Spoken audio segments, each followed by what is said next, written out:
Hi guys, welcome back to my channel. Thank you for the love on my last video. I'm not sure it's been up to a week. I launched my YouTube journey and it's been all love. I have over 100 subscribers now. Thank you guys. Thank you for following. Thank you for sharing with your friends. Thank you for liking the video. Thank you for commenting. I really appreciate it. I'm really grateful. Thank you. Okay. Um, so I'm trying to stay as consistent as possible. So yeah, it's really just going to be like a sit down conversation most of the time because I just like to, talk to the camera and talk to you guys, right? So it's easy for me that way. Okay. So a very popular question or conversation that people had reached out to me to talk about is my journey, how it all started. So I'm going to tell you guys the story of how it started, what motivated me, and just very nice things. So I hope I don't bore you, but it's a really interesting story if I say so myself. Okay, so let's just get right into it.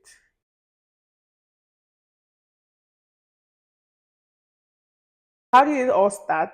I remember in 2017, in 2018 actually, during my service year. I remember I had a friend then who I had to escort to the airport. She was traveling. I was pretty young then, so I escorted this friend to the airport. She's quite older, and she said, "Oh, she's going to Canada." I'm like, "Okay, this is a very in quote rich kid." She was doing well. She was working in the oil and gas industry at the time in Victoria Island. She had like a master's from the UK. And I was like, okay, so why are you going to Canada? She was like, oh, she's going to be a resident. Then I didn't understand what, all those terms meant. And okay, I was like, okay, you're just going to Canada, rich kid things, right? And in the process, she's like, oh, why don't you also try to come to Canada? And in my head, I'm like, girl, have you met me? Like, how? Like, when they say, oh, someone is traveling abroad, then, I mean, it's still a big deal, like, but it used to be like a very big deal for me then.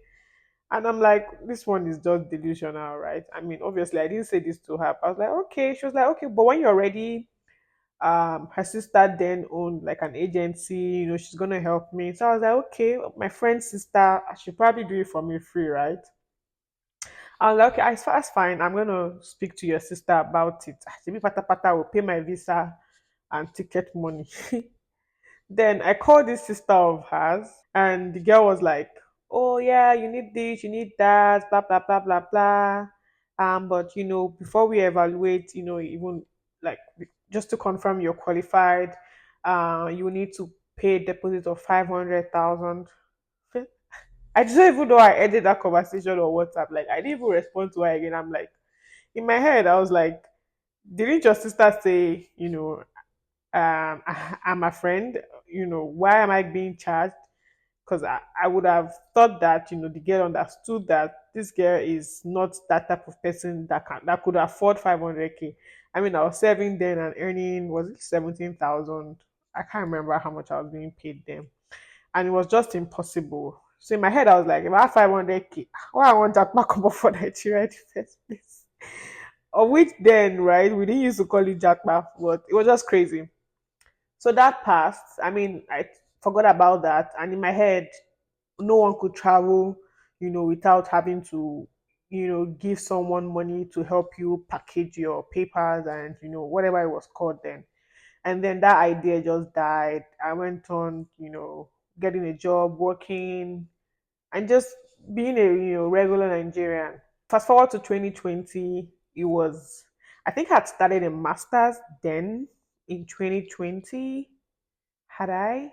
Yeah, I had started a master's in like January of 2020. Yeah, before COVID started, right?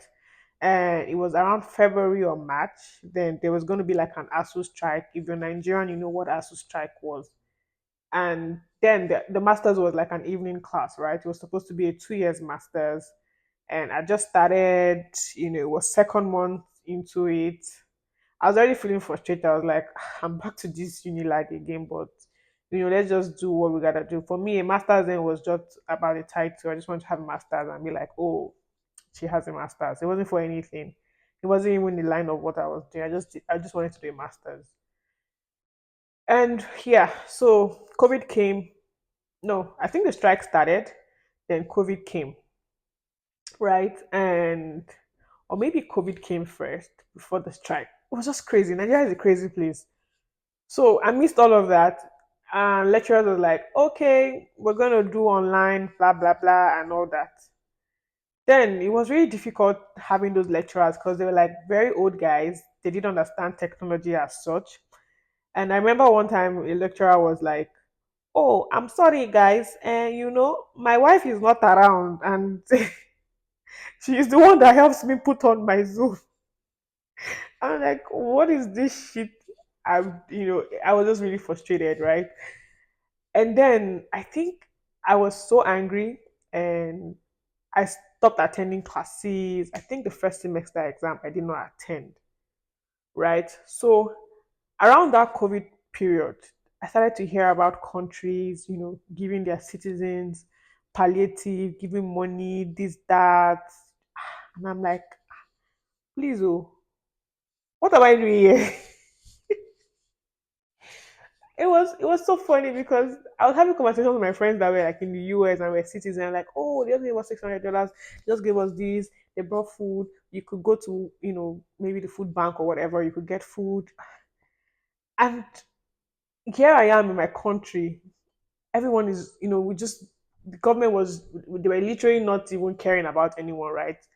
Everything was just going south. I'm like, wait, Elma, what are you doing? Like, really, what's the issue?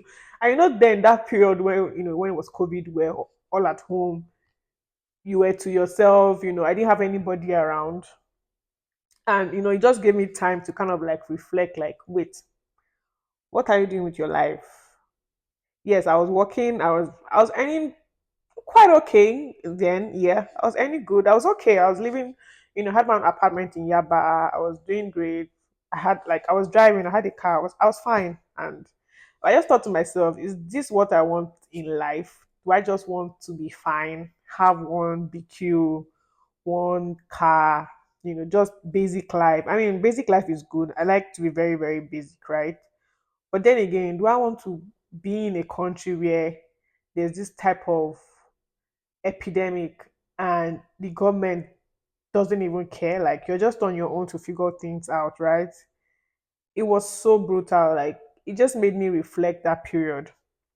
And then, just from nowhere, I remember my friend in Canada then. We didn't used to talk so much. Like, maybe I tweeted something or, had put up a conversation on WhatsApp. I don't know why he reached out to me that period up till date. I'll probably ask him later because he was someone that we were not so like, we didn't used to talk every day. And he just sent me a link. Oh, Thelma, I think you should check this out.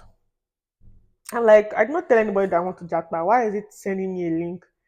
Then I remember the link was around the Saskatchewan's program that they were doing at the time. I think they still do it now, around like their provincial nominee program. And I'm like, okay, thank you. I mean, it's okay you sent it to me. I mean, bored me, I just looked up the link. Then I called my friends. We're like three musketeers. So, I mean, I put it on our group chat like, hey, girls, look at what someone sent to me. Let's look into this, right? So I think with the Saskatchewan program, you also had to like, simulate your scores, blah, blah, blah.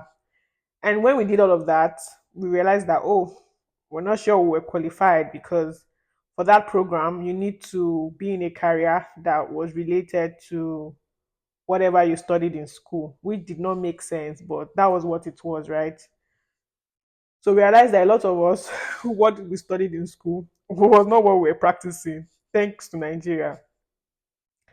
And then that passed, but that gave rise to something really big, right? Because he had sent me that link, and after he had sent me that link, it made me want to, look further, like, okay, what's going on? Like, is that like I hadn't heard about the express entry thingy. And then remember my last conversation with my friend's sister, who was an agent in quote, saying I should bring some sort of money. So I was like, okay, all this unrealistic money, what if it's not sure, this, that. I started having conversations, I started researching. Then I stumbled upon the express entry system. I think I now went to Twitter or so. I was like, wait, what's going on? It's like I've been sleeping all the while. What's going on? This program has been on since like 2019 or so. Apparently, that was the same program my friend then that had escorted to the airport. That was the same program she went with. And I didn't have details about it. She just wanted me to go through her system, pay that one money, package it, and I was like, hey, so this thing existed. Trust me. Thank God for intelligence. I started doing my research, started simulating my scores. I mean, my friends and I, like, right, we started doing it together, three of us. So when we simulated our scores, like, oh, we're going to get the highest, band in Ielts, do this, do that. I think they already had masters or were doing their masters or something. We're like, okay. And then the scores were really low. The scores were still like in the 460s, 470s. We're like, okay, let's just give this thing a try. You're like, doesn't look so bad. Oh. I know it was COVID, nothing was happening. You couldn't even get transcripts, couldn't get anything. Like everyone, we're just home, just thinking about our lives. What can somebody do? We just need to leave this country, or. And it was crazy, but till date, I'm really thankful for that link my friend sent to me. We then started off the process in like June of 2022, right? And trust me, we were broke people. Like we were broke. Like we used to, not like we were not earning salaries, right? But you know how the Nigerian system is. And then we used to save a lot. That was something about us, right? So every month our salaries, we just keep it away. So we didn't even have like, disposable income for us to even pursue this process. Yeah, we started studying for IELTS, and when while we were studying, we are like, okay, let's try and get our transcript. But remember, it was COVID. But thankfully, they attended like a private university, so it was easier for them. Thankfully, to myself, there were non-academic staff workers in University of Lagos that were working at the time. So I got a contact of someone, and just paid her basically, and in I think another 3 months or less, my transcripts were ready. They got evaluated by West. I mean, during this period, we were still studying for IELTS, so we're broke as usual. So I remember then when we wanted to even do our West evaluation, would maybe I was the first. The other two friends would like send me money and like, okay, you're the first. Let's send ourselves money, right? The next month, the second person who's going to do the evaluation would all take our money, the other two give it to this person, and that's how we did it, right? It was very, very collaborative. Yeah. Whereas then it was time to do IELTS. I remember vividly, like we were studying, we would go to, because we used to work in the same place, right? So we'll go to the office like Saturdays, Sundays, because obviously there was lights, there was internet, would display the IELTS on the projector screen or whatever it's called. Yeah, we study. Like we were studying by ourselves. Like we didn't have any tutor, nothing. We're just using like online resources. I remember I met a guy on Twitter who was, I think he still gives out like free IELTS material. So I contacted him in less than 5 minutes. He just sent me a Google Drive of everything I would need. Really nice guy. So we would study. It just seemed like we're procrastinating this IELTS. I was like, okay, me, let's just take the bull by its own. I'll go for it. Let me be the first to write, right? And I come and give you guys feedback. So again, we exchanged money. Everybody contributed from my own IELTS. It was time to write.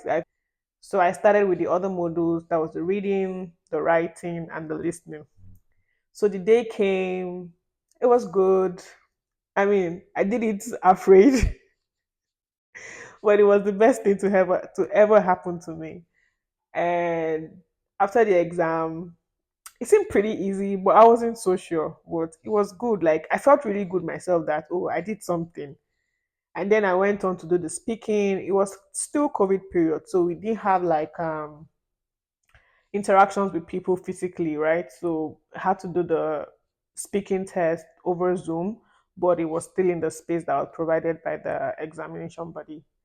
So I did the speaking. 21 days later, yeah, the results came up. Oh my god. Like days before, days before the estimated time of the results, I was having like anxiety attacks. I was going nuts. I was like, oh my god, oh my god. Like, I mean, that's something about me. When I write an exam or when I do something that is really big, I'm always very anxious to want to see the results.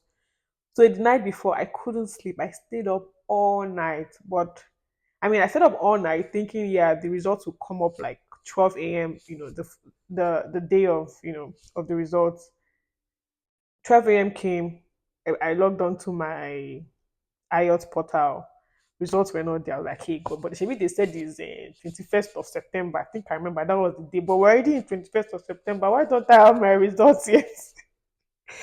It was crazy. Then I think I slept a while. Then I woke up again around 2 a.m. That's how anxious I was. I couldn't sleep like 6 hours straight. I was waking up every 2 hours. I woke up 2 a.m. I checked again. I said, am I not imputing something? Well, maybe because I'm not putting my middle name or something. I started, just mixing everything up. Not see results. Then I went back to sleep. I woke up again around, say, 4 a.m. I think then when I woke up 4 a.m., I used my sleepy eyes. I think the results were out, but because I was sleepy and I was trying to type my phone, then I didn't memorize my passport number. Then I woke up around 6 a.m. or 7 a.m. I mean, to get ready for work. Then I was like, oh shit, I'm supposed to check this year result that has refused to come out. Because as at that 4 a.m., I already gave up, like, oh, this result, you come out when you want to come out. Then after I got ready for work, no, when I woke up to get ready for work, then I was like, okay, let me just even check this thing. Then that silent moment when your internet starts to hang. But the hanging is because you know that there's something that is trying to pop up, right? It's not like nothing is there. I saw that something was there, started to load. The scream that I let out that morning, I was expecting my landlord to come and give me a quick notice and be like, please come and be going. I don't want again. It was crazy. Like I screamed my head out. Guess what I got? I got a freaking 9.0. Yes, 9.0. I screamed, like I started to have a headache. I couldn't contain my joy. I was like, no freaking way. Like, how did I how? Like I got a 9.0 in reading, got a 9.0 in speaking, got a 9.0 in listening, and I got an 8.0 in writing. But the overall band score was in 9.0. I went mad. Like I started calling whoever needed to hear. Like it was still like 6 a.m. in the morning for Christ's sake. I started waking everybody up.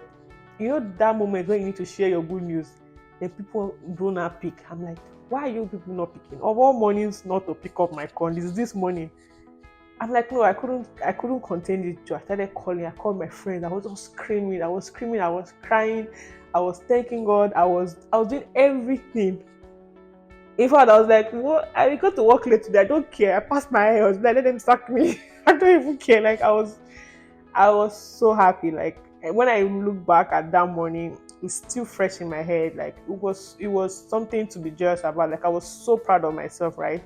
This is something I had read on my own, I've studied all through, and I'm not sure. I could be wrong.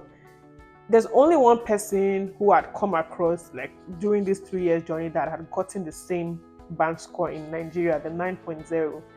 I had not seen that band score until that guy, right? I think the guy wrote after me or before me, I can't remember. And then even the examination body refunded him his money for the exam because of his 9.0 band score. So that aside, so that happened. It was so joyous. Then I went to work. I remember my boss then was also like in tune with what I was doing. So I gave him the good news. I was like, oh yeah, I'm so proud of you. This. I called everybody. I became an expert. Like I think after then, I then started to even tutor IELTS. Like I started giving people like lessons, but it was really good. Okay, let's stop there.